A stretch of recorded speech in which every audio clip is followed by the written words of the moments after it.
kabel warna koko light pergi ke putih ni, yang hijau ada belai kuning ni kabel earth, yang biru kabel neutral. Alhamdulillah, hari ni kita ada tugasan untuk pasang 3 unit exhaust fan. Okey, jom sama-sama kita pasang.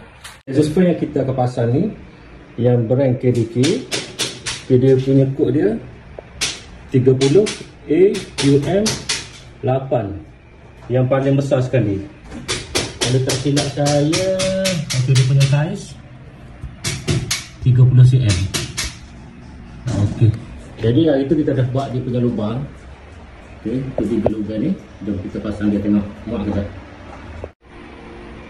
Okey, orang ni kipas yang paling besar saiz dia kita ambil. Dia ada saiz 20, 25 dan 30.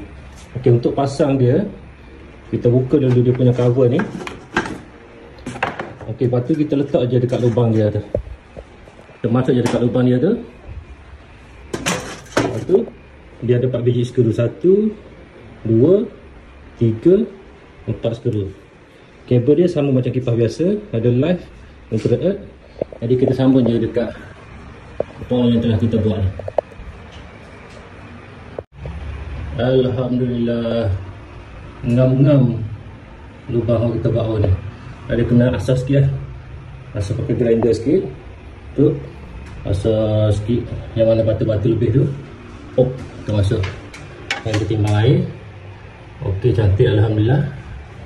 Lepas tu kita boleh skru 4 bucu ni, 1, 2, 3, 4, bagi lagi kemas.